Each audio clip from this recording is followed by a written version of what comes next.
Assalamualaikum warahmatullahi wabarakatuh. Sampurasun. Apa kabar Bapak Ibu sedayana? Biar ala-ala seminar Tupperware, jawabannya Alhamdulillah, luar biasa, Allahu Akbar. Yes, yes, yes. Siap Bapak Ibu? Siap ya. Apa kabar Bapak Ibu semuanya? Alhamdulillah, luar biasa, Allahu Akbar. Yes, yes, yes. Oke, tepuk tangan yang meriah dulu Bapak Ibu, supaya lebih semangat pada hari ini. Baik, yang terhormat Kepala SMP Negeri 1 Telagasari, Bapak Uus Rustandi SPD MPD, yang mungkin berhalangan hari Bu ya.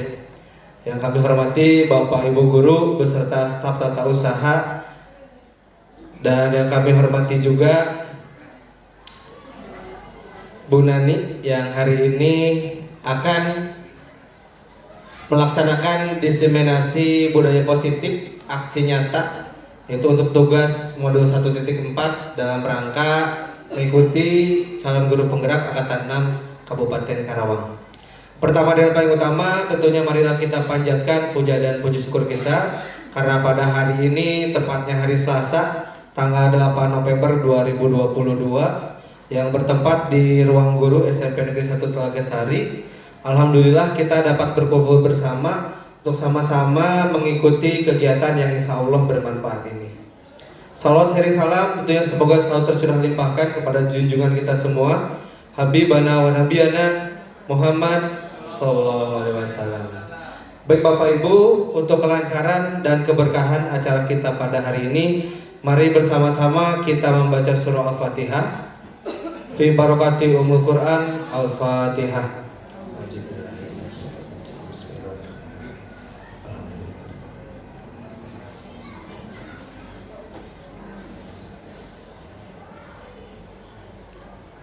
Amin ya Allah, amin ya Rabbal alamin. Baik Bapak Ibu, tidak usah berlama-lama lagi. Untuk selanjutnya saya persilakan kepada Ibu Nani Kurniasi MPD untuk memberikan pemaparan materi mengenai budaya positif. Silakan. Terima kasih kepada Bapak moderator kita yang luar biasa, ini MC kondang kita, ya Bapak Abdul Fikar. Terima kasih atas waktunya. Assalamualaikum warahmatullahi wabarakatuh. Yang terhormat Bapak Kepala Sekolah yang mungkin pada hari ini memang tidak ada berhalangan dan tidak bisa hadir. Yang saya hormati para PKS di SMP Negeri 1 Telagasari ini. Dan tentunya yang saya hormati sekali dan saya banggakan Bapak Ibu Guru di SMP 1 Telagasari yang luar biasa. Tepuk tangan dong untuk guru-guru. Ya, saya ucapkan terima kasih banyak atas waktunya, atas luangan waktunya di tengah-tengah istirahat yang harusnya beristirahat, jajan dan lain sebagainya, tapi bersedia untuk hadir memenuhi undangan saya dalam rangka yaitu diseminasi budaya positif, yaitu merupakan aksi nyata modul 1.4 ini. Diseminasi atau kalau misalnya bahasa kitanya mah pengimbasan, mungkin seperti itu. Puji dan syukur senantiasa kita panjatkan kehadirat Allah Subhanahu wa Ta'ala, karena atas berkah dan rahmatnya lah kita bisa berkumpul pada momen yang luar biasa ini, terutama momen yang luar biasa bagi saya, karena atas berkah dan rahmatnya lah kita bisa berkumpul dalam keadaan sehat dan walafiat. Sholawat serta salam senantiasa tercurah limpahkan kepada Nabi kita, junjungan kita, yaitu Nabi Muhammad Sallallahu Alaihi Wasallam. Semoga kita mendapatkan istilahnya kita sampai akhir zaman nanti diakui sebagai umatnya. Amin ya Rabbal alamin. Bapak Ibu, pada kesempatan hari ini saya akan menyampaikan pengimbasan disebutnya ya, karena saya sebelumnya sudah mendapatkan materi tentang budaya positif melalui program guru penggerak angkatan 6 di Kabupaten Karawang ini. Dan di dalam aksi nyata ini saya harus mengimbaskan atau harus menularkan apa yang telah saya dapat tersebut kepada salah satunya adalah rekan-rekan guru yang ada di SMP 1 Telagasari. Tapi sebelumnya saya mohon maaf sekali, sebenarnya saya di sini nervous sekali harus berdiri di sini di depan Bapak Ibu yang luar biasa, senior-senior yang waduh ini sebenarnya guru-guru saya ketika waktu SMP kebanyakannya seperti itu. Ini sangat nervous, jujurnya nervous. Tapi di sini saya mohon maaf sekali, saya di sini bukan untuk menggurui. Sekali lagi saya bukan untuk menggurui, di sini hanya ingin sharing, ingin berbagi apa ilmu yang sudah sedikit ilmu yang sudah saya dapatkan. Karena seperti yang kita yakini bahwa ada 3 amalan yang tidak akan terputus sampai dengan akhir kiamat nanti, yaitu adalah salah satunya ilmu yang bermanfaat. Semoga apa yang saya sampaikan hari ini minimal memiliki manfaat sedikit saja untuk Bapak Ibu. Karena saya juga di sini sebenarnya masih belajar. Itu Bapak, kita mulai saja ke materinya, yaitu budaya positif. Tadi Pak Ade sudah katanya gregetan, ini apa budaya positif ini seperti apa gitu ya Pak, Bu. Kalau berbicara budaya positif, nah ini kita bicara dulu ke sini. Konsep utama modul budaya positif yaitu adalah ada perubahan paradigma belajar, kemudian ada disiplin positif, kemudian ada juga kebutuhan dasar dari manusia, kemudian ada motivasi perilaku manusia, ada posisi kontrol, kemudian dan ada juga keyakinan kelas serta segitiga restitusi. Nah, sebelum kita ke budaya positif, saya akan menghubungkan mungkin di sini adalah filosofi dari Ki Hajar Dewantara tentang pendidikan. Di sini Ki Hajar Dewantara, Bapak pendidikan kita, mengibaratkan bahwa guru ini diibaratkan sebagai seorang petani, di mana kita ini tugasnya hanya menuntun tumbuhnya padi dengan cara misalnya memperhatikan bagaimana pengairannya, kemudian memupuk tanahnya, menyiangi, dan kemudian memberantas hama-hama yang bisa membahayakan tanaman padi tersebut. Jadi tugas kita hanya menuntun, bukan menuntut. Kalau sebelumnya di paradigma lama mungkin kita terkadang termasuk saya sendiri sebelum mempelajari modul ini, bahwa terkadang kita lebih banyak memposisikan murid itu sebagai objek, bukan subjek. Padahal murid itu adalah sebagai subjek dari pendidikan itu sendiri, tujuan dari pendidikan itu sendiri. Jadi menuntun di sini bukan menuntut, karena menurut Ki Hajar Dewantara juga bahwa yang namanya murid kita, anak-anak kita bukanlah kertas kosong, tapi anak-anak kita ini memiliki kodratnya, membawa kodratnya masing-masing, dan tugas kita hanyalah menuntun untuk menebalkan kodrat yang sudah dimiliki oleh anak-anak kita, seperti itu. Kemudian sekolah itu sendiri ini diibaratkan sebagai tanah tempat tumbuhnya bibit tersebut, tempat tumbuhnya padi tersebut. Maka oleh sebab itu supaya padi tersebut tumbuh dengan subur, tumbuh dengan baik, berarti tanahnya juga ini harus diolah, harus digemburkan, kemudian harus juga dikasih pupuk, airnya harus cukup. Seperti itu. Maka seorang guru di sini perlu mengusahakan agar sekolah ini menjadi sebuah lingkungan yang menyenangkan, aman, nyaman untuk bertumbuh serta dapat menjaga dan melindungi setiap murid-murid kita dari hal-hal yang kurang bermanfaat atau bahkan mengganggu perkembangan potensi dari murid-murid kita ini. Nah, sekolah sebagai tempat bertumbuhnya murid kita ini, dan kita guru ini memiliki kewajiban untuk mengusahakan bagaimana sekolah ini menjadi lingkungan yang baik untuk murid-murid kita. Maka di sini kuncinya adalah budaya positif. Budaya positif itu apa? Nanti akan dijelaskan berikutnya. Nah, budaya positif ini kemudian dengan budaya positif dan kemudian sekolah mampu tumbuh jadi lingkungan yang baik untuk bertumbuh kembangnya peserta didik kita atau murid-murid kita, maka ini tujuan dari pendidikan nasional ini bisa tercapai. Di mana tujuan pendidikan nasional kita itu adalah murid yang merdeka, murid yang bahagia dan selamat.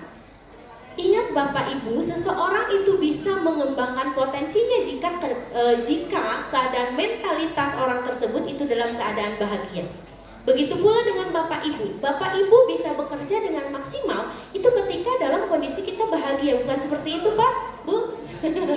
Karena kalau kita sedang sedih, murung boro-boro yang digawe ya, lalu ayah uring-uringan seperti itu ya.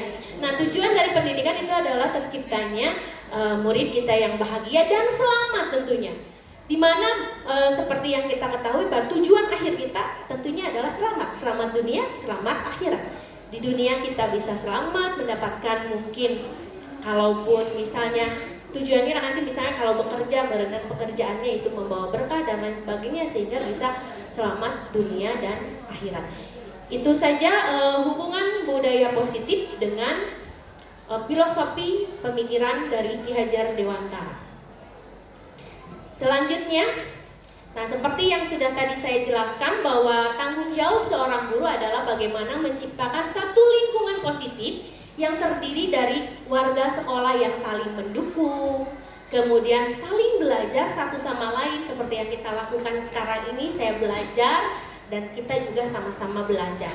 Kemudian saling bekerja sama sehingga tercipta kebiasaan-kebiasaan baik. Dari kebiasaan-kebiasaan baik ini kemudian akan tumbuh menjadi karakter-karakter baik warga sekolah, dan pada akhirnya karakter-karakter dari kebiasaan-kebiasaan baik ini akan membentuk sebuah budaya positif. Jadi pada intinya budaya positif ini dimulai dari adanya kebiasaan-kebiasaan baik yang kemudian jadi karakter, jadilah budaya. Jadilah ciri khas dari satu instansi tersebut. Budaya positif sebenarnya, kebiasaan-kebiasaan positif sebenarnya kita di sekolah sudah melakukannya, sudah banyak melakukannya. Contohnya apa Bapak Ibu?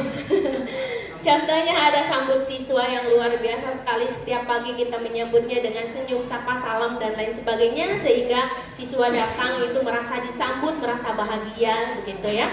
Kemudian ada juga apalagi ada di hari Selasa yaitu ada literasi di mana siswa dituntut untuk istilahnya budaya membaca, senang membaca hingga mereka lebih bisa mengembangkan kompetensi dirinya.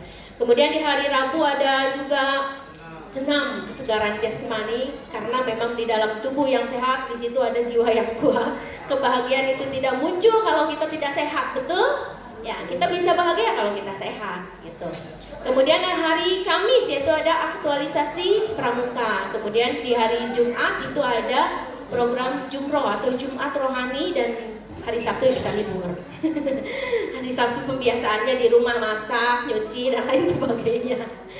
Itu Bapak Ibu tentang budaya positif, tapi harus diingat juga yang namanya budaya positif itu tidak hanya serta-merta menyangkut anak. Tapi budaya positif ini adalah budaya istilahnya apa ya, kebiasaan-kebiasaan yang dilakukan oleh warga sekolah. Jangan sampai punten misalnya kita meminta anak supaya jangan berkata kasar tapi kitanya sendiri berkata kasar. Kita meminta anak untuk datang tepat waktu tapi kitanya sendiri misalnya termasuk saya lah, ini hanya ajang introspeksi, termasuk saya juga harus banyak memperbaiki diri dan berintrospeksi diri. Selanjutnya yaitu nah, dalam rangka menciptakan lingkungan positif, salah satu strategi yang perlu kita tinjau kembali adalah bagaimana penerapan disiplin di sekolah kita, sehingga disiplin tersebut berubah menjadi disiplin positif yang dapat menciptakan adanya budaya positif tersebut. Bapak Ibu mohon maaf, bukannya saya menggurui, sekali lagi bukannya juga saya nanya, hanya ini kita sama-sama saling menyamakan persepsi. Saya mungkin mau bertanya, menurut Bapak, pandangan Bapak selama ini tentang disiplin itu apa sih? Mungkin di sini ada yang bantu saya untuk menjawab. Menurut pandangan Bapak ini selama yang kita pahami sekarang ini, disiplin itu apa sih? Boleh Pak Fikar dikasihkan mic-nya, Pak Ade. Luar biasa Pak Ade nih biasanya nih. Biasanya punya jawaban yang luar biasa nih Pak Ade. Menurut Pak Ade kira-kira disiplin itu seperti apa sih Pak? Menurut saya disiplin itu melakukan sesuatu tepat waktu. Itu aja. Oh iya, tepuk tangan dong buat Pak Ade, luar biasa. Kata Pak Ade kalau disiplin itu melakukan sesuatu yang tepat waktu. Oh, Pak Sumardi sekarang ini guru kita yang luar biasa. Silakan Pak. Kira-kira Karena pandangan saya disiplin berarti ketaatan perilaku kita terhadap peraturan yang sudah tertulis maupun yang tidak tertulis. Oke, iya terima kasih Pak. Tepuk tangan dong buat Pak Sumardi. Pak Sumardi katanya bahwa disiplin itu adalah ketaatan terhadap peraturan baik yang tertulis maupun tidak tertulis. Oke, sekarang terima kasih Bapak atas atensinya, atas ininya. Kemudian kita bahas ke yang berikutnya. Kita akan bicara tentang makna disiplin. Ada miskonsepsi tentang makna disiplin selama ini. Kita mengenal disiplin itu adalah kita sering menghubungkan disiplin, betul sekali tadi yang dikatakan oleh Pak Sumardi, yaitu berhubungan dengan tata tertib, teratur, kepatuhan dan juga peraturan. Sehingga terkadang ketika anak tidak mematuhi aturan tersebut, kita menindaknya dengan hukuman. Nanti akan dibahas tentang hukuman berikutnya. Tapi yang harus kita pahami bersama bahwa hukuman itu hanya efektif dalam jangka waktu yang pendek, bukan jangka waktu yang panjang. Seperti itu. Hukuman hanya bisa menertibkan secara sementara, sedangkan dalam waktu panjangnya ini lebih banyaknya justru anak merasa tersakiti. Misalnya kita berbicara hukumnya menghardik, misalnya ada anak yang telah masuk, kita menghardiknya, wah kenapa kamu? Itu akan tertanam di diri anak sampai dengan dia dewasa nanti. Mohon maaf Bapak Ibu, saya ada pengalaman sedikit. Itu dulu ketika waktu DBE dengan Pak Ade. Ada satu peserta, dia diminta untuk menuliskan mata pelajaran apa yang paling tidak dia sukai. Dan kemudian dia menuliskan matematika. Kan kemudian ditanyakan kenapa tidak suka matematika? Kan ada penjelasan berikutnya. Bapak itu bapak guru loh, bapak guru udah dewasa, udah menurut saya udah matang usianya, tapi dia menceritakannya dengan berlinang air mata. Bayangkan bahwa ternyata pengalaman di masa lalunya sangat membekas di hatinya dia, sangat membekas, sangat melukai hatinya dia sampai ketika dia udah dewasa harus menceritakan bagaimana peristiwa pada saat itu dia berlinang air mata. Dia menangis sesegukan, saya sampai heran, ini kenapa ya? Kata dia, menurut dia, awalnya dia ke pelajaran matematika ya, seperti halnya anak-anak biasanya ya. Dibilang suka, dibilang misalnya tidak suka juga tidak. Nah, kemudian ketika dia mengerjakan tugas matematika seperti itu, ini mohon maaf guru matematika ini hanya contoh ya. Dan ini entah di mana terjadiannya, bukan di sini enggak, semuanya baik-baik semuanya. Nah, dia mengerjakan tugas matematika dan salah. Menurut gurunya itu salah. Kemudian bukunya dirobek dan dilempar oleh gurunya. Sampai sekarang ini dia masih ingat. Jadi mohon maaf Bapak Ibu, sekali lagi anak kita, murid kita itu bukanlah objek. Anak kita ini adalah manusia yang punya perasaan dan yang punya hati. Bisa juga sakit hati seperti halnya kita sakit hati oleh orang lain. Seperti itu mungkin ya. Ini hanya berbagi saja, hanya sharing saja pengalamannya. Nah ini bahwa disiplin kebanyakannya itu adalah dihubungkan dengan kepatuhan, dihubungkan dengan aturan, di mana kalau anak tidak patuh maka konsekuensinya ada ditindak dengan adanya hukuman. Nah di sini, seperti yang saya bilang bahwa disiplin itu sering dihubungkan dengan hukuman. Nah, dalam budaya kita juga makna disiplin ini dimaknai menjadi sesuatu yang dilakukan oleh seseorang pada orang lain untuk mendapatkan kepatuhan seperti yang tadi diungkapkan. Nah, sedangkan ini makna disiplin menurut Ki Hajar Dewantara bahwa untuk menciptakan murid yang merdeka ya syarat utamanya harus ada disiplin yang kuat. Disiplin yang dimaksud ini adalah disiplin diri yang memiliki motivasi internal. Bapak Ibu, ada dua motivasi besar yang menggerakkan kita untuk melakukan sesuatu. Itu ada motivasi internal dan ada juga motivasi eksternal. Motivasi internal itu adalah, maaf mungkin eksternal dulu ya. Motivasi eksternal itu adalah motivasi yang mendorong kita melakukan sesuatu itu atas dasar adanya pengaruh dari luar. Sedangkan motivasi internal itu adalah motivasi yang berasal dari diri kita sendiri, berasal dari kesadaran kita. Dan kita meyakini bahwa peraturan itu baik, peraturan itu benar, maka kita meyakini dan menjalankan aturan tersebut sesuai dengan keyakinan kita. Dan keyakinan internal inilah yang ingin diwujudkan ketika adanya penerapan disiplin positif. Jadi bahwa anak ini disiplin bukan karena hukuman, anak ini disiplin bukan karena adanya hadiah atau penghargaan. Anak disiplin memang karena dari dirinya, dorongan dirinya untuk melakukan sesuatu sesuai dengan keyakinan-keyakinan, kebenaran-kebenaran yang dia yakini. Seperti itu.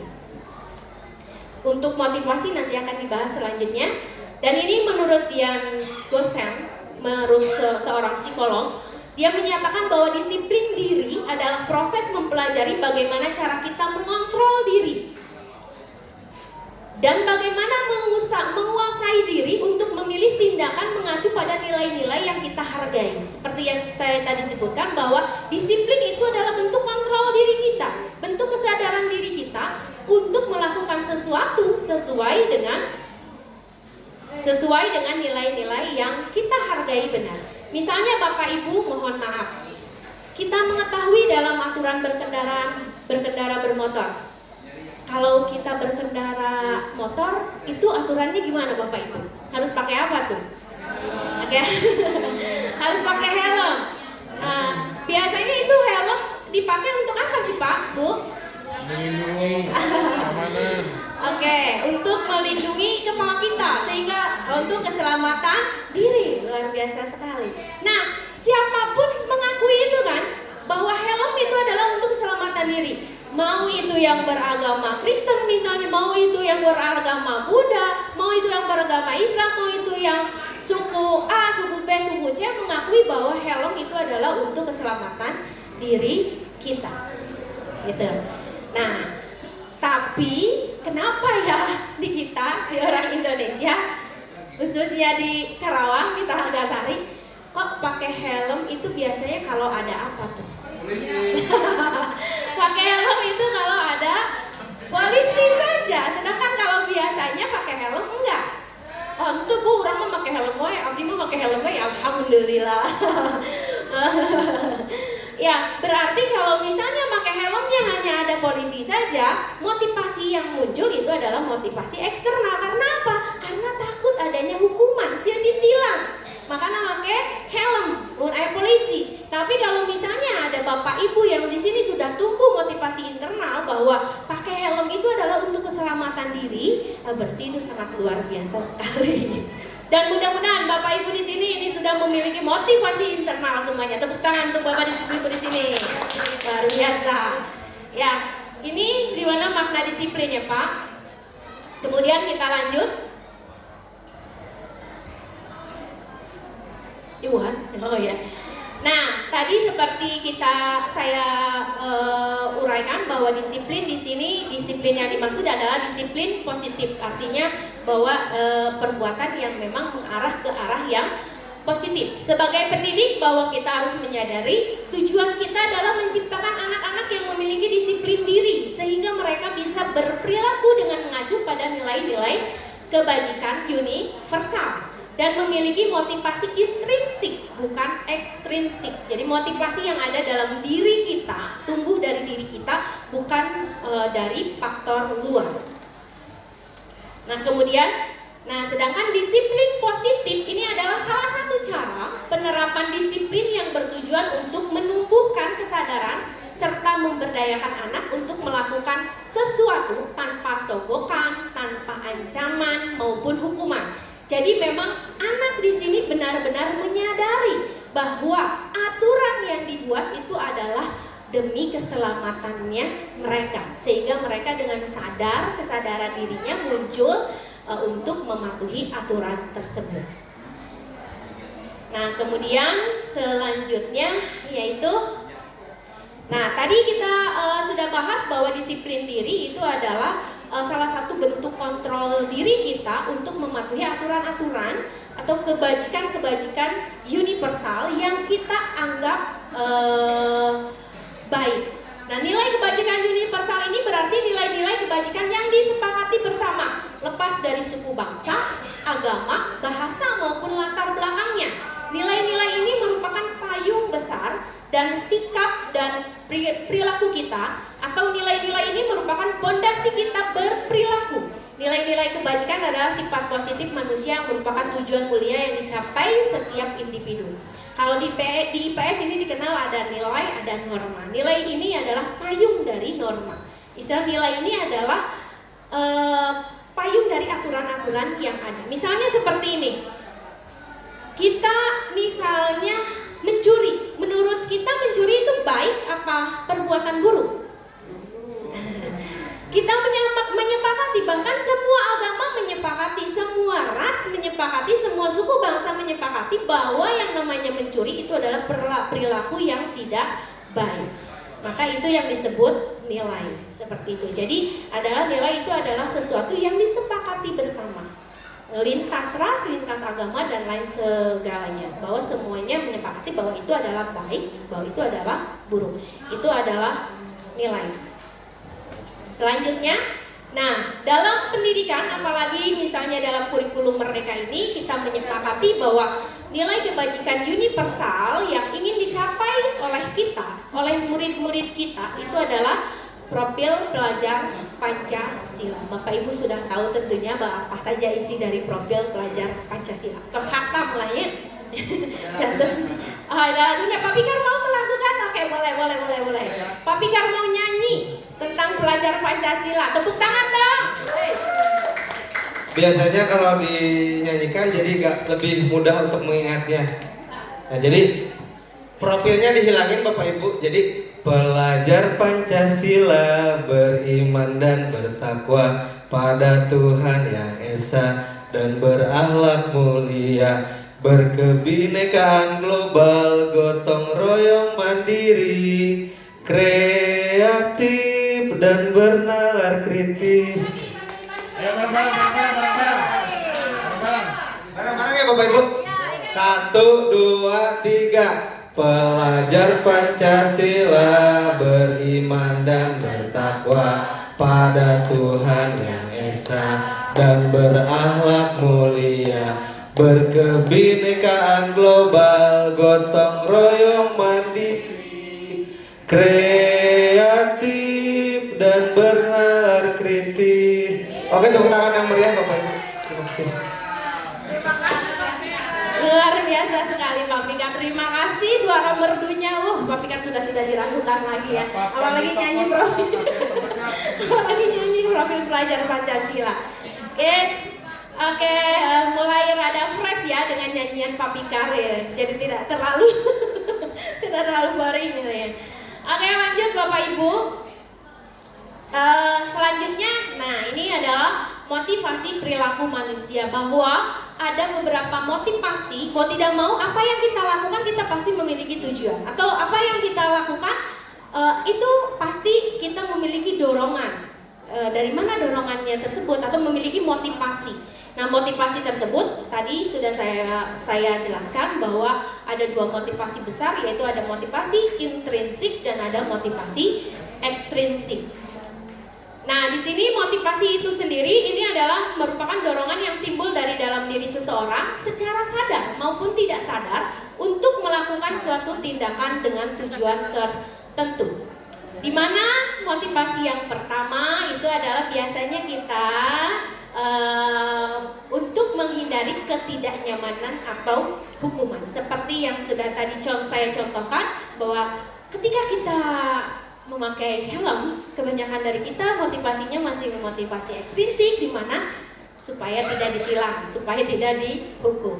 Sedangkan untuk kesadaran diri akan keselamatannya itu masih perlu di coaching lagi, perlu di ini lagi ya. Kemudian yang kedua, ini adalah untuk mendapatkan imbalan penghargaan dari orang lain. Seringkali ada, misalnya beberapa mungkin, salah satu mungkin ini nanti nyambung ke kebutuhan manusia. Salah satu kebutuhan manusia itu adalah untuk diakui. Untuk diakui, istilahnya untuk istilahnya dihargai dan lain sebagainya. Nah, ini adalah motivasi untuk mendapatkan imbalan dan penghargaan. Ini motivasi ini bertahannya, efektivitasnya hanya dalam jangka singkat. Karena penghargaan itu sendiri ternyata kalau kita membiasakan misalnya, oh ya kamu silakan kerjakan PR, kalau misalnya mengerjakan PR maka ibu kasih apa. Nah, jadi secara otomatis sebenarnya kita tidak percaya kepada murid kita bahwa murid kita itu bisa mengerjakan tugas tersebut tanpa adanya imbalan. Kita percaya saja bahwa murid kita ini mampu mengembangkan motivasi intrinsiknya tersebut, sehingga terkadang imbalan ini justru melemahkan istilahnya apa ya, menurunkan kompetensi usaha untuk meningkatkan kompetensi dari peserta didik kita, dari murid-murid kita, karena mereka terkadang karena terbiasa dengan imbalan, maka mereka kalaupun kita misalnya memberikan tugas tanpa adanya imbalan, mereka akan mikir, udah nggak usah lah dikerjain, nggak ada imbalannya. Nah, mereka akan seperti itu. Misalnya itu adalah begitu pula dengan penghargaan, misalnya sistem perankingan. Ketika ada sistem perankingan, mungkin efektif benar, jadi mereka berlomba-lomba untuk dapatkan ranking pertama. Tapi di sini juga ada sisi negatifnya, bahwa terkadang ketika sistem perankingan itu tidak dihapuskan, mereka terkesan udah nggak ada ranking ini sekarang mah, misalnya kayak gitu ya. Atau misalnya istilahnya apa ya? Ya itu dia, tidak akan tumbuh motivasi intrinsik dari dalam diri. Nah, ini yang ketiga adalah motivasi untuk menjadi orang yang mereka inginkan dan menghargai diri sendiri dengan nilai-nilai yang mereka percaya. Jadi mereka melakukan sesuatu ya karena menghargai dirinya, bukan karena orang lain, bukan karena gurunya, bukan karena temannya. Misalnya kita mau mengembangkan kompetensi kita, bukan karena memang iming-iming apa dan lain sebagainya. Ya, itu dia misalnya yang berhubungan dengan motivasi diri manusia. Jadi yang kita harapkan adalah tumbuhnya motivasi yang ke-1. Yang ke-1 ini motivasinya muncul dari luar apa dalam, Pak Bu? Luar. Oke, dari luar. Yang kedua ini dari luar apa dari dalam? Luar. Masih dari luar. Sedangkan kalau ini, oke, ini adalah motivasi yang muncul dari dalam diri anak itu sendiri, dalam bentuk kesadaran. Nah, kemudian, kita bukan introspeksi, kayak merefleksikan diri ya, bukan menghakimi. Ini hanya bentuk refleksi diri kita sebagai pendidik. Coba Bapak Ibu, kita tanya kepada diri kita masing-masing. Sebagai seorang guru, saat kita hadir mengajar di kelas tepat waktu, motivasi apakah yang mendasari tindakan Bapak Ibu semua? Boleh dijawab dalam hati saja lah. Mudah-mudahan semuanya ini motivasi memang adalah motivasi intrinsik. Kemudian, bila di sekolah tidak ada peraturan yang mengharuskan guru datang tepat waktu dan tidak ada surat teguran bagi guru yang datang terlambat dan tidak ada atasan yang memuji kita, apakah kita akan tetap datang tepat waktu untuk mengajar murid-murid kita? Saya yakin guru-guru di sini adalah guru-guru yang luar biasa, punya dedikasi yang luar biasa. Tepuk tangan untuk kita semua. Oke. Dan menurut Bapak Ibu, dari ketiga jenis motivasi tadi, motivasi manakah yang saat ini paling banyak mendasari perilaku murid-murid kita? Boleh ini dijawab. Kira-kira tadi kan motivasi ingin ada. Nah, apakah motivasi yang pertama, kedua, atau ketiga yang mendasari perilaku dari kebanyakan murid-murid dari kita? Motivasi nomor berapa, Bu Ica? Kata Bu Ica motivasi nomor 1. Kemudian motivasi nomor berapa lagi Bapak Ibu? Kebanyakan nomor berapa?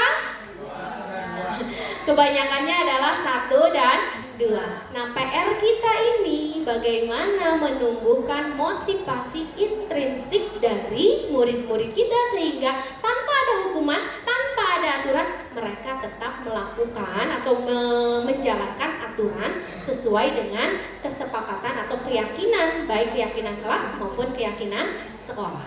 Seperti itu, Bapak Ibu. Yes. Nah, lanjut Pak. Nah, ini adalah tujuan dari disiplin positif. Tujuan dari disiplin positif adalah menanamkan motivasi yang ketiga pada murid-murid kita, yaitu menjadi orang yang mereka inginkan dan menghargai diri sendiri dengan nilai-nilai yang mereka percaya. Ketika murid-murid kita memiliki motivasi tersebut, mereka telah memiliki motivasi intrinsik yang berdampak jangka panjang. Motivasi yang tidak akan terpengaruh pada adanya hukuman atau hadiah. Mereka akan tetap berperilaku baik dan berlandaskan nilai-nilai kebajikan karena memang mereka ingin menjadi orang yang menjunjung tinggi nilai-nilai yang mereka hargai atau mencapai sesuatu tujuan mulia. Itu diantaranya untuk tujuan disiplin positif. Selanjutnya, nah, seperti yang tadi sudah dibahas, kita berbicara tentang motivasi manusia. Motivasi manusia atau apa yang kita lakukan itu berhubungan dengan yang namanya kebutuhan manusia. Kebutuhan manusia itu ada 5. Yang pertama adalah kebutuhan bertahan hidup. Sebagai manusia pasti adalah kebutuhannya adalah kita ingin bertahan hidup, makanya kita bekerja mencari makan dan lain sebagainya. Ya, sandang, pangan, papan dan lain sebagainya itu adalah untuk bertahan hidup. Yang kedua adalah kebutuhan rasa kasih sayang dan rasa diterima. Mau tidak mau kita butuh ya Pak. Butuh disayangi nggak Pak Bu? Betul, ya katanya. Ini yang sepertinya yang yang masih singa kayak paling kencang sekali yang betulnya. Sudah disayang. Nah, yang ketiga itu adalah adanya kebutuhan penguasaan atau kebutuhan pengakuan atas kemampuan. Kemudian adanya juga kebutuhan kebebasan akan pilihan, dan kemudian ada juga kebutuhan akan kesenangan. Dan semua orang di sini senantiasa untuk memenuhi kebutuhannya dengan berbagai cara. Bila mereka tidak bisa mendapatkan kebutuhannya dengan cara yang positif, maka seringkali mereka melanggar aturan atau melakukan hal-hal yang tidak sesuai dengan kebijakan nilai-nilai kebajikan universal. Seperti yang kita ketahui, mungkin kita bisa sering melihat ya, anak-anak kadang ada yang suka caper, cari perhatian di kelas teh. Kadang sok pura-pura tidur lah, atau lamun teu sok gimana gitu, ibu, bapak kayak gitu ya. Itu terkadang kalau misalnya kita dalami lagi, itu ada kebutuhan yang mereka ingin mereka penuhi, yaitu kebutuhan akan kasih sayang. Atau misalnya ada anak-anak yang misalnya pengennya, oh saya jadi ketua kelompok, atau siapa yang bisa, oh saya ngajeng. Nah itu diantaranya ada kebutuhan pengakuan atas kemampuan. Nah biasanya kita juga menjumpai tuh anak-anak yang kalau belajar lari sana, lari sini, lari sana, lari sini. Itu biasanya karena apa tuh Bu? Pak? Kurang perhatian. Kurang perhatian. Atau apa lagi tuh? Mereka kebanyakan ngerasa apa Pak? Bosen, ngerasa bosen. Dan kita harus tahu juga bahwa gaya belajar anak itu berbeda-beda. Ada yang auditori, ada yang visual, ada yang kinestetik. Maka nanti ini akan ada di pembelajaran berikutnya, yaitu ada pembelajaran berdiferensiasi. Itulah yang nanti membedakan paradigma belajar dulu dengan paradigma belajar sekarang. Bahwa pembelajaran sekarang ini adalah pembelajaran yang berdiferensiasi, pembelajaran yang istilahnya apa ya, berusaha memenuhi kebutuhan dari anak atau peserta didik atau murid-murid kita itu sendiri. Itu diantaranya Bapak Ibu. Untuk kesenangan jelas, makanya kita sering mungkin ada yang sering healing. Itu salah satu bukti untuk memenuhi kebutuhan akan kesenangan. Oke, lanjut Pak Bu. Nah, tadi kita sudah membahas bahwa ada seringkali kita mengidentikan yang namanya disiplin itu adalah dengan hukuman. Nah, ini adalah kalau menurut modul yang saya pelajari, menurut pemikiran Ki Hajar Dewantara ini juga yang namanya hukuman dan juga penghargaan ini adalah termasuk ke dalam konsep disiplin dengan identitas gagal. Artinya hukuman ini cenderung akan membuat tidak nyaman, murid merasa takut, cenderung kita lebih ke arah memaksa untuk anak itu patuh terhadap aturan tersebut. Kemudian di sini murid menyembunyikan kesalahannya karena takut dihukum, maka dia terkadang menyembunyikan kesalahannya. Makanya misalnya banyak anak-anak di sini yang punten-puntenan, yang bawa HP tapi disembunyi-sembunyiin gitu ya. Sedangkan HP ini diyakini di sekolah ini bahwa jangan membawa HP ke sekolah misalnya. Makanya banyak yang disembunyi-sembunyiin. Nah, terkadang ini karena istilah mereka menyembunyikan kesalahannya. Kemudian murid menjadi rendah diri, apalagi kita misalnya mengeluarkan kata-kata yang menjudgment murid itu sendiri, misalnya dasar kamu bodoh. Nah, itu sudah pasti akan membuat murid merasa rendah diri dan merasa dia memang bodoh. Oh, orang mah bodoh, cek bapak ugi guru ge ngomongna bodoh, gitu istilahnya. Jadi karena dia merasa bodoh, secara otomatis dia akan muncul karakter motivasi dari dirinya. Ya udahlah, nggak usah belajar dan saya mah memang bodoh. Nah, akhirnya seperti itu. Jadi mohon Bapak Ibu kita sepakati di sini. Mudah-mudahan di sini tidak ada yang seperti itu. Seperti di sini guru-gurunya luar biasa sekali istilahnya. Jangan sekali-kali menjudgment bahwa anak kita ini bodoh, nakal. Ada sedikit, mohon maaf ya Bapak Ibu, ini hanya sekedar sharing saja. Mungkin Bapak Ibu di sini tahu yang namanya Ria Ricis? Tahu Ria Ricis? Itu apa sih kalau nonton YouTube si Abah mah? Iya. Iya. Mungkin di sini ada yang tahu, ada yang juga tidak tahu, tapi kebanyakannya mungkin ini Ria Ricis ini adalah YouTuber terkenal, bahkan YouTuber nomor 1 di Indonesia. Di mana kakaknya ini terkenal dengan ustazah yang sangat pintar sekali, sangat cerdas, yaitu Dr. Oki ya. Kemudian Ustazah Oki Setiana Dewi, dan juga ada kakaknya merupakan dokter kecantikan, yaitu Dr. Cindy. Nah, kalau misalnya bapaknya itu kalau mau ngambil rapot Ustazah Oki atau Dr. Cindy, pasti nanyanya gini ke gurunya, Pak, ranking berapa anak saya? Ranking 1. Karena memang beliau ini, yang 2 orang kakaknya ini adalah selalu ranking 1 dan selalu juara umum. Sedangkan kalau ngambil rapot Ria Ricis ini, bapaknya nanya bukan, Pak, ranking berapa anak saya, tapi ya, Pak, anak saya naik apa enggak? Gitu. Jadi saking sudah tahunya. Gitu.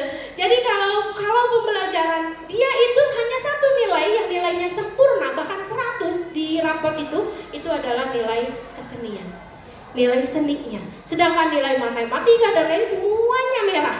Istilahnya, bukan semuanya, sebagian merah. Nilai eksakta itu merah. Sedangkan nilai seni dan nilai sosial itu agak lumayan. Nah, ternyata tadi kita balik lagi ke pemikiran Ki Hajar Dewantara bahwa yang namanya anak itu tidak lahir dalam keadaan kertas kosong. Anak itu lahir sudah membawa kodratnya masing-masing. Tugas kita hanya menuntun untuk menebarkan kodrat yang sudah dibawa oleh anak tersebut. Mungkin saja Ria Ricis itu pada saat itu butuh mata pelajaran matematika hanya dasarnya saja. Karena memang kalau harus dia dia menguasai matematika sepenuhnya, sinus, kosinus, tangen dan lain sebagainya, ternyampe. Karena memang kodratnya yang dia miliki seperti itu. Ya, mungkin pelajaran matematika bagi dia hanya dasar-dasar saja, minimal nanti diberi bohong ketika pas belanja di pulangan jadi bohong, minimal gitu sebenarnya dasarnya gitu. Nah, sedangkan yang istilahnya lebih dia butuhkan itu adalah pembelajaran yang berhubungan dengan bakatnya dia, yaitu di kesenian. Makanya Bapak Ibu, ya termasuk saya, sebelumnya kadang saya ngerasa lamun aya budak nilaina leutik teh sok guguru tuh nya Pak, sok leuheul gitu. Ibu budak teh naon sih nih harare sih teh gitu ya. Nah, kita berhusnuzon saja, mungkin dia itu bidangnya tidak di sana, tapi kodratnya bakatnya di bidang lainnya, seperti itu. Nah, itu dia Bapak Ibu. Kemudian ada juga bahwa penghargaan ini tidak efektif. Ini merusak hubungan, kayak rasa iri seperti itu. Ih, si eta mah mun orang tinggi jiwa, urang mah teu iraha batur kos urang. Iraha urang kos batur. Nah, kemudian ada juga mematikan kreativitas, sehingga anak itu dia berkreativitas hanya untuk mendapatkan penghargaan. Ketika tidak diberikan penghargaan, dia cenderung menurun motivasinya. Kemudian ada juga merampas hak untuk menghargai dirinya. Dia tidak menghargai dirinya karena dia menganggap bahwa dia bisa karena ada penghargaan. Padahal mungkin saja dia memang kompetensinya tinggi, tanpa ada penghargaan, tanpa ada hukuman, dia mampu menjadi yang terbaik. Nah, di sini ada saat kita berulang kali menjanjikan hadiah kepada anak-anak agar berperilaku bertanggung jawab, atau kepada seorang murid agar mempelajari sesuatu yang baru, atau kepada seorang karyawan agar melakukan pekerjaan yang berkualitas, maka kita sedang berasumsi bahwa mereka tidak dapat melakukannya atau mereka tidak akan memilih untuk melakukannya. Maka kita kemudian memutuskan untuk memberikan hadiah. Artinya kita tidak percaya pada mereka. Makanya ada pemberian hadiah. Selanjutnya Pak Bu. Nah, di sini untuk tadi adanya menghindari hukuman dan juga adanya penghargaan, ini ada konsekuensi dan juga restitusi. Konsekuensi ini adalah sesuatu yang terencana, sudah disepakati dan sudah dibahas dan disetujui oleh murid dan juga guru. Misalnya kita membuat kesepakatan kelas. Kalau zaman dulu mah saya disebutnya itu adalah kontrak belajar gitu kan ya Pak Bu ya. Jadi sebelum kita belajar, kita ngasih kontrak belajar, apa yang harus, apa yang boleh, apa yang tidak boleh. Nah, kalau sekarang berubah namanya mungkin menjadi keyakinan kelas. Karena kalau hanya peraturan tanpa diyakini, itu akan hanya memunculkan motivasi ekstrinsik.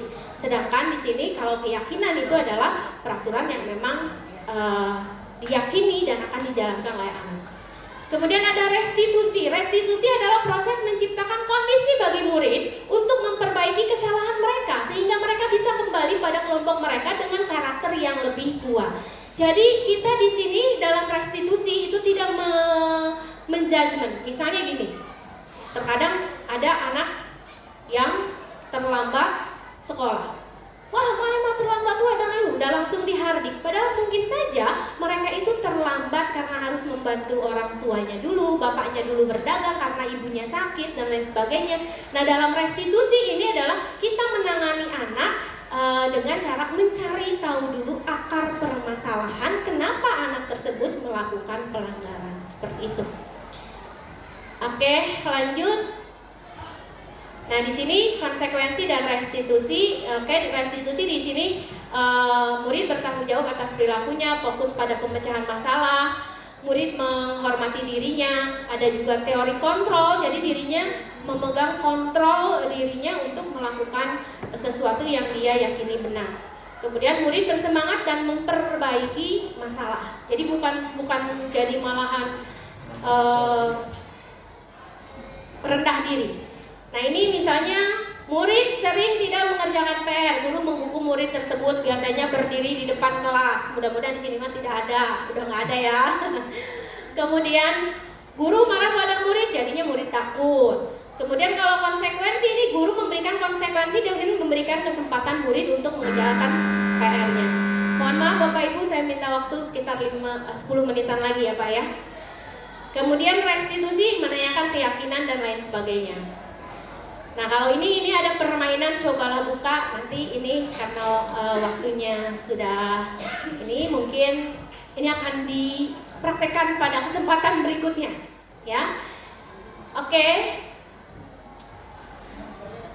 Nah selanjutnya ini ada 5 posisi kontrol yang bisa kita ambil dalam menghadapi masalah murid kita.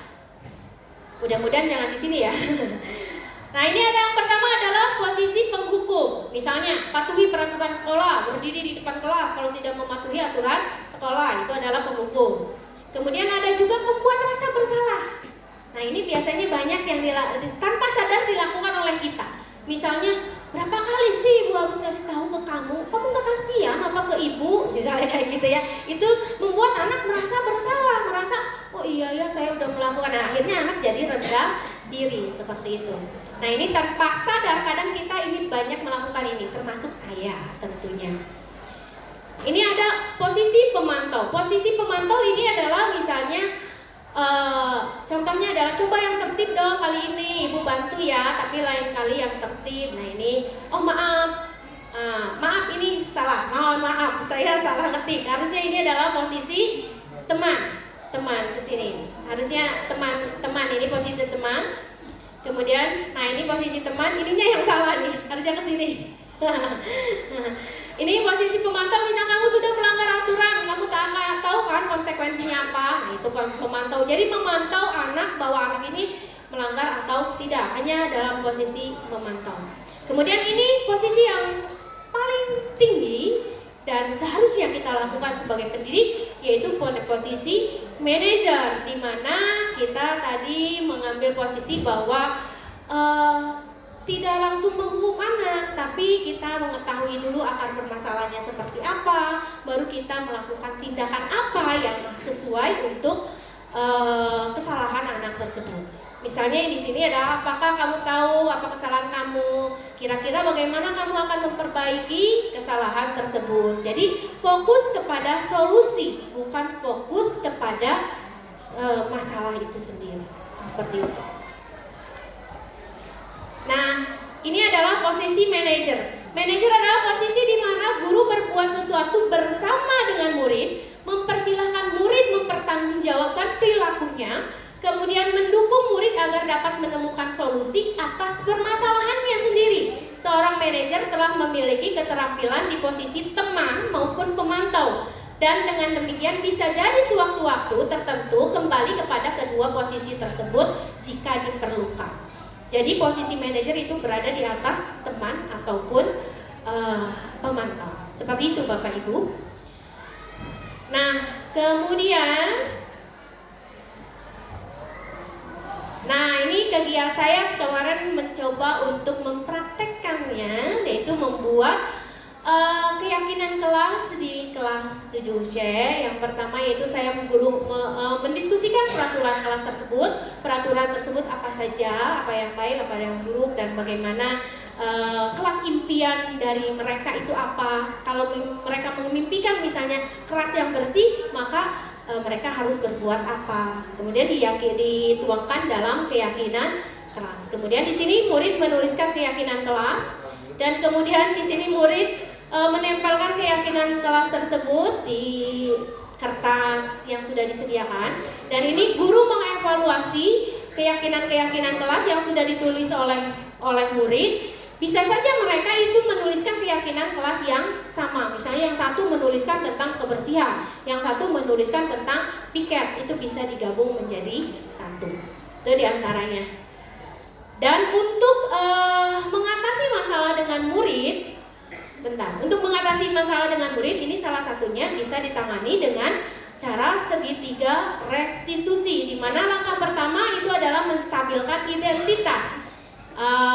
Kemudian yang kedua adalah validasi tindakan yang salah, dan kemudian yang ketiga menanyakan keyakinan. Mohon maaf Bapak Ibu, saya izin menayangkan sedikit saja video segitiga restitusi, istilahnya apa, video yang sudah saya tuangkan dalam aksi nyata dalam mempraktekkan segitiga restitusi. Mohon maaf, ikut main deh. Oh, nggak ada itunya ya? Itu aja.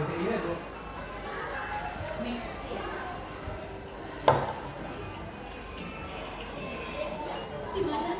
Kalau ada ya. Di bawah juga, di bawah. Nah, di situ. Yang kedengeran ya Bapak Ibu ya? lupa dicolok. Nah, di sini ada bahwa ada salah satu murid yaitu Mauli yang terlambat ke sekolah dalam pembelajaran IPS. Kemudian ya saya ceritakan saja lah ya. Mauli di sini terlambat sekolah karena pembelajaran IPS dan ini sudah berlangsung berkali-kali dalam seminggu ini. Ternyata ketika setelah dilakukan segitiga restitusi, ditanyakan yaitu mulai dari validasi kesalahan, ternyata ditemukan bahwa Mauli ini terlambat karena dia harus membantu ayahnya dulu mempersiapkan jualan ketoprak di pasar karena ibunya sakit. Biasanya ibunya yang membantu ayahnya mempersiapkan jualan. Tapi sudah seminggu ini ibunya sakit, jadi ibunya tidak bisa melakukan kegiatan tersebut. Akhirnya Mauli lah sebagai anak yang kemudian menggantikan tugas ibunya membantu ayahnya, seperti itu. Nah, ini langsung ini aja ya Pak ya, karena memang kalau misalnya untuk lengkapnya bisa lihat di YouTube saya. Bisa lihat di YouTube saya. Nah, mungkin sudah. Nah, ini terakhir, bahwa dalam menerapkan disiplin positif, hendaknya di sini guru memiliki kompetensi kepribadian, sosial, dan juga profesional yang baik. Di mana di sini guru mampu berefleksi di mana posisi kontrolnya saat ini. Apakah kita di posisi penghukum atau memang benar kita sudah berada di posisi manajer, seperti itu.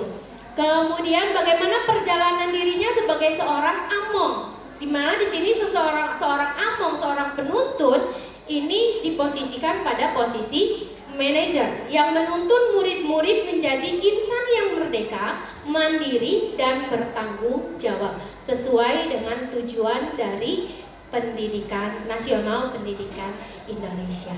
Oke, terima kasih Bapak Ibu atas kesempatannya dan waktunya. Mohon maaf kalau saya banyak kekurangannya, manusia tidak sempurna, banyak kurangnya, banyak missnya, dan mohon maaf jika ada istilahnya apa ya, jika ada yang perkataan tidak baik dari saya, mohon dimaafkan. Jikapun itu ada hal-hal baik yang bisa diambil dari kegiatan ini, bisa diambil dan bisa mudah-mudahan bisa bermanfaat untuk saya dan juga untuk Bapak Ibu sekalian. Terima kasih. Assalamualaikum warahmatullahi wabarakatuh. Waalaikumsalam warahmatullahi Boleh tepuk tangan yang paling meriah untuk Ibu Nani Kurniasih MPD yang hari ini sudah sharing-sharing mengenai budaya positif. Dibuka sesi pertanyaan tidak Bu? Bolehlah. Baik, dibuka sesi tanya jawab bagi Bapak Ibu yang mungkin ingin bertanya atau menanggapi. Dipersilahkan Pak Ade, Umi, enggak.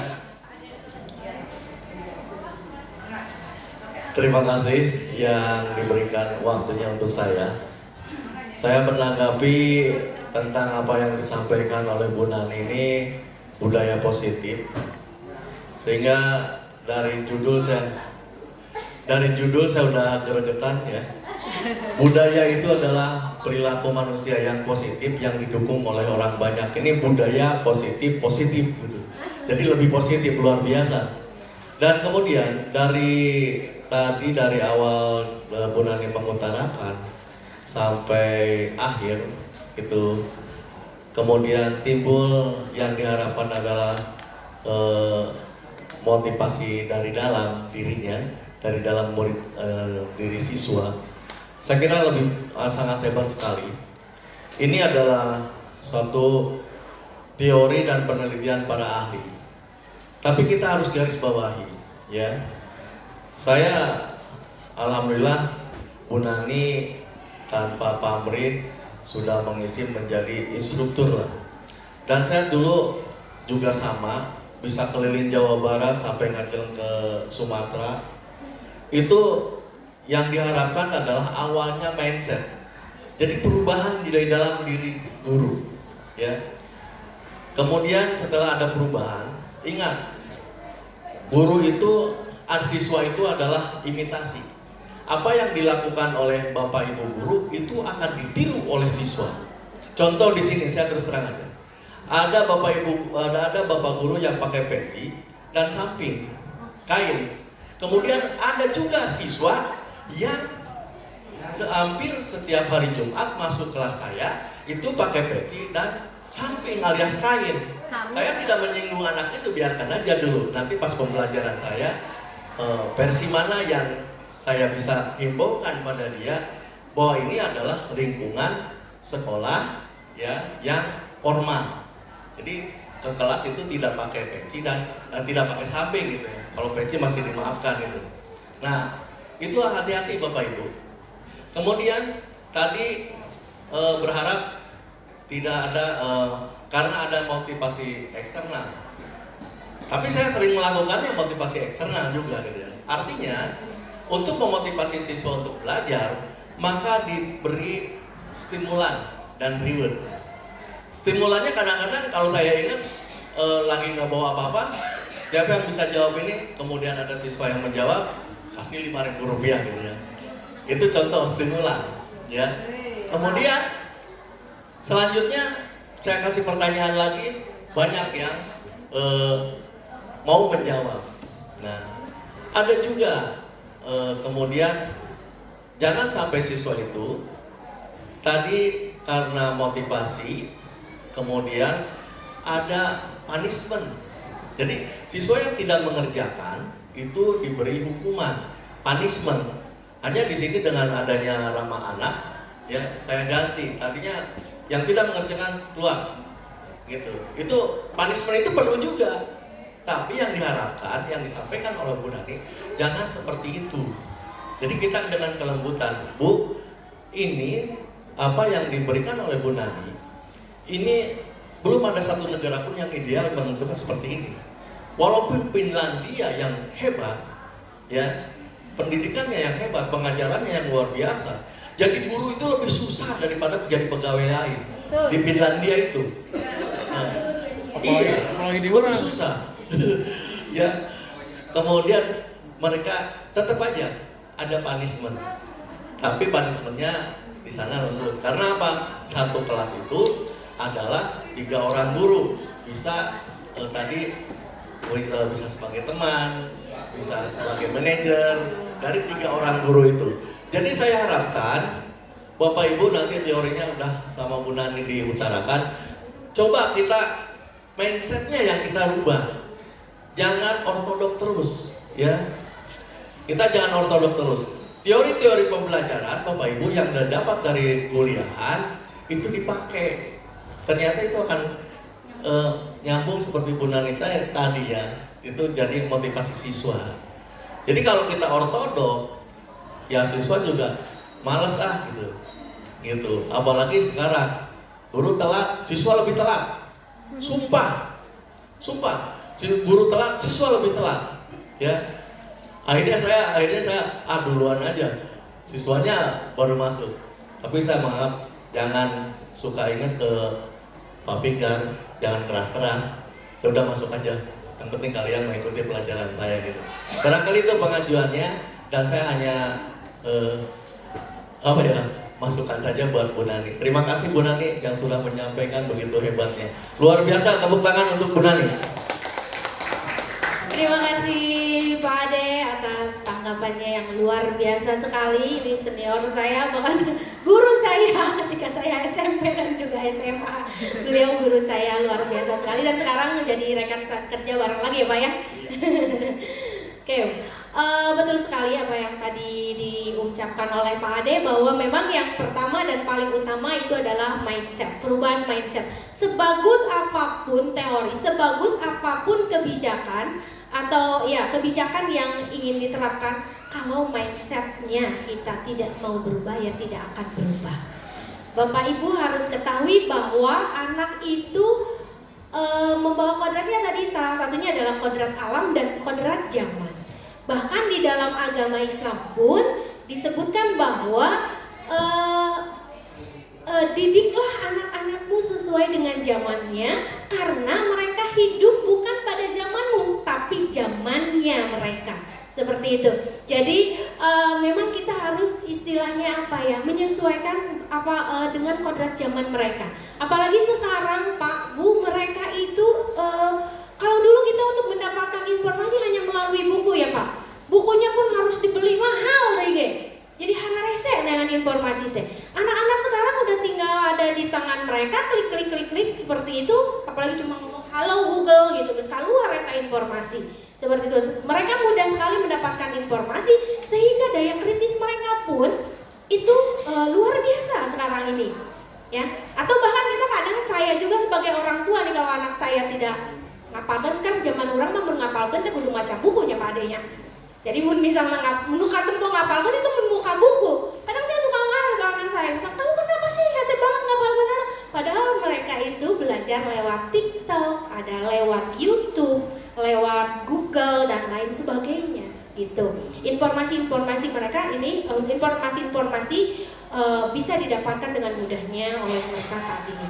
Kemudian yang kedua itu adalah budaya, katanya budaya itu udah positif. Kenapa ditambah lagi positif ya? Mungkin di sini adalah untuk menebalkan kata dari budaya itu sendiri. Jadi ditebalkan jadi budaya positif. Kemudian tadi Bapak menyebutkan bahwa di sini perlu juga adanya reward dan punishment. Mungkin di sini punishment bisa diganti dengan konsekuensi. Kalau yang namanya hukuman itu adalah sifatnya tidak terencana. Tiba-tiba ada anak itu melakukan pelanggaran, kita langsung bereaksi seperti itu. Itu sifatnya hukuman. Tapi kalau misalnya kalau misalnya konsekuensi itu adalah kita awalnya adakan dulu tuh yang namanya keyakinan, istilahnya ada diskusi dulu dengan anak. Ini loh keyakinan kelasnya, ini loh peraturan-peraturan yang harus kamu patuhi. Maka ketika mereka tidak mematuhi, kita tinggal memberikan konsekuensi bahwa mereka harus bertanggung jawab atas tindakan mereka itu sendiri. Mungkin begitu Bapak. Jadi punishment itu diganti oleh konsekuensi. Kalau reward itu menurut teori nih ya Pak ya. Tapi memang sebenarnya reward ini berhasil tapi dalam jangka pendek seperti itu. Sebaiknya memang reward itu diberikan ketika anak justru sudah mengakui kompetensi dirinya. Misalnya gini, anak sudah merasa, oh saya ini berhasil nih mengerjakan ini, hore. Nah dia bahagia, maka kita memberikan reward. Misal, luar biasa sekali, kita memberikan penghargaan dan lain sebagainya. Bukan pada saat misalnya anak tidak termotivasi, supaya anak termotivasi kemudian diberikan reward. Itu menurut saya Pak. Jadi tapi tidak masalah kalau misalnya ada, selama itu masih positif. Jadi yang namanya menuju ke tahap segitiga restitusi, posisi manajer itu butuh proses ya Pak ya. Jadi itu bagian dari proses seperti itu. Nah itu. Dan kita senang sebenarnya kalau dikasih reward ya. Itu dia. Terima kasih Pak Ade atas masukannya, itu tambahan dari saya mungkin. Satu lagi Umi boleh silakan. Bismillahirrahmanirrahim. Assalamualaikum warahmatullahi wabarakatuh. Assalamualaikum warahmatullahi wabarakatuh. Mana Neng? Di hanap nih. On. Assalamualaikum warahmatullahi wabarakatuh. Terima kasih atas waktunya. Alhamdulillah hatur nuhun Neng Nani sudah menjelaskan begitu gamblang tentang motivasi ya, motivasi. Ibu sangat tertarik sekali dengan itu, tapi ada yang sedikit mengganjal mungkin nanti tadi ada motivasi internal dan eksternal itu ya. Bagaimana sekarang kalau ingin memotivasi anak kita ya sebagai guru, ingin memotivasi anak yang anak itu sendiri sudah berkemampuannya susah dirubah karena dia sendiri mungkin kebiasaan sehari-hari atau motivasi internal dia sendiri kurang ada. Jadi gimana sih caranya supaya kita lebih enak gitu lah, lebih gampang.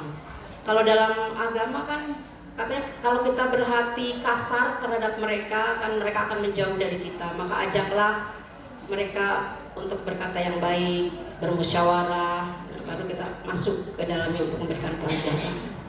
Surat Muhammad Ali Imran ya 159. Dan kita harus bertawakal kepada Allah setelah hasilnya apa yang sudah kita lihat. Nah itu ibu ingin tahu bagaimana memotivasi anak agar motivasi internalnya itu sendiri tumbuh dengan baik pada diri anak. Atur nuhun teh. Assalamualaikum warahmatullahi wabarakatuh. Assalamualaikum warahmatullahi wabarakatuh. Terima kasih tepuk tangan untuk Umi kita tercinta. Terima kasih Umi, betul sekali. Itu juga yang saya alami mungkin ya.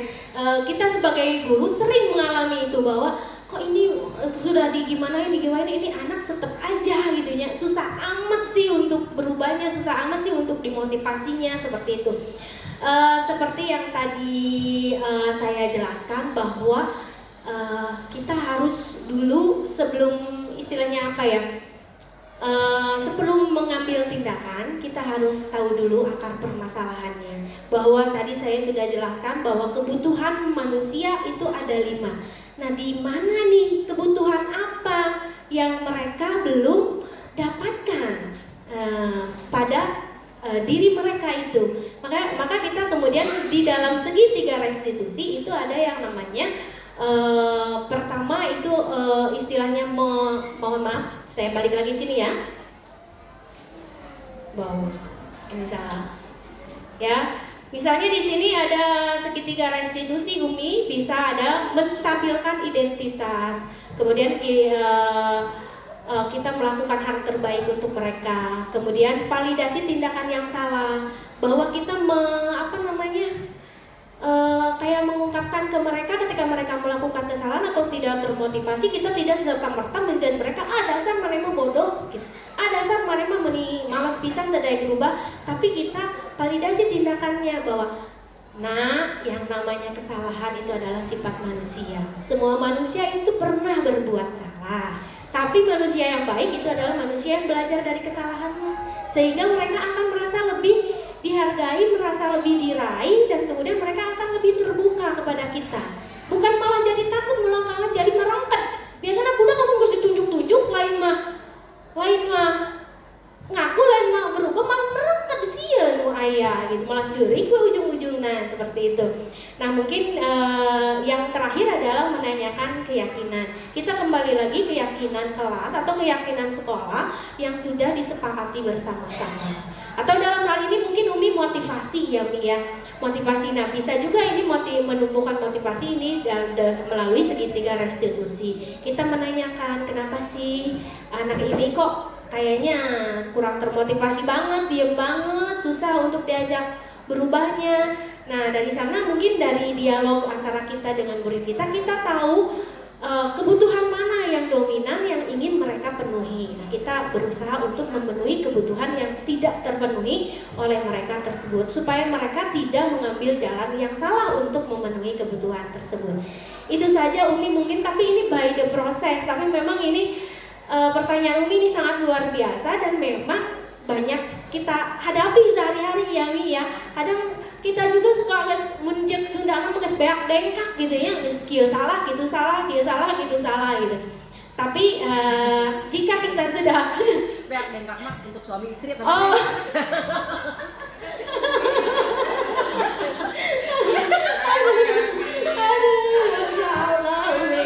ya, jadi istilahnya apa ya namanya?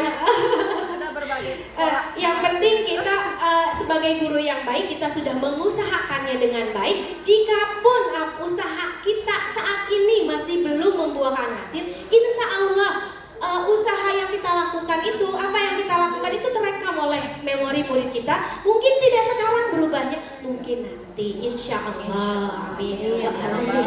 Itu saja mungkin Umi. Terima kasih atas perhatiannya. Mungkin untuk sesi tanya jawab dicukupkan sekian, karena di sana di belakang sudah menanti sepertinya ya. Ya, terima kasih. Assalamualaikum warahmatullahi wabarakatuh. Buat tepuk tangan yang meriah sekali lagi Bapak Ibu. Sedikit menyimpulkan ya Bapak Ibu bahwa budaya positif itu sendiri adalah kebiasaan-kebiasaan baik yang dilakukan di sekolah kita.